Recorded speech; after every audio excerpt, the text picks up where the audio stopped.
ధనుర్మాస విశిష్టత.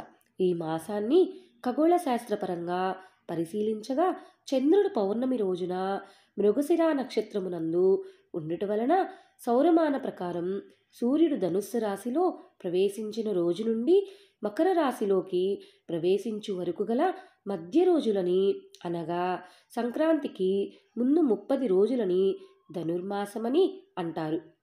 ఈ నెల రోజుల పాటు మహిళలు తమ ఇళ్ల ముందు ప్రతిరోజు అందమైన సంక్రాంతి ముగ్గులు వేసి ఆవు పేడతో గొబ్బెమ్మలు పెడతారు.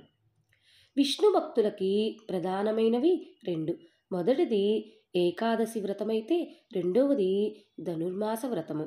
ఈ మాస వ్రతం నెల రోజుల పాటు సాగుతుంది. ప్రతినిత్యం సూర్యోదయానికంటే ముందే లేచి శ్రీహరిని షోడశోపచారాలతో పూజించి కట్టె పొంగలి, చక్కెర పొంగలి తదితర పదార్థాలను స్వామికి నివేదిస్తారు. అనంతరం దక్షిణ తాంబూలాదులను సమర్పించాలి. ఈ నెల రోజులు క్షురకర్మ చేయించకూడదు. బ్రహ్మచర్యాన్ని పాటిస్తారు. ఇలా భక్తి శ్రద్ధలతో వ్రతాన్ని పాటించిన వారికి సిరి సంపదలు, ఆయురారోగ్యాలు చేకూరి అంత్యంలో మోక్షం సిద్ధిస్తుంది. ఈ విధంగా 12 సంవత్సరాల పాటు శ్రీహరిని ఆరాధిస్తే ఎంత ఫలితం వస్తుందో ఈ ధనుర్మాస వ్రతాన్ని ఒక్కసారి చేస్తే అంత పుణ్యం కలుగుతుంది.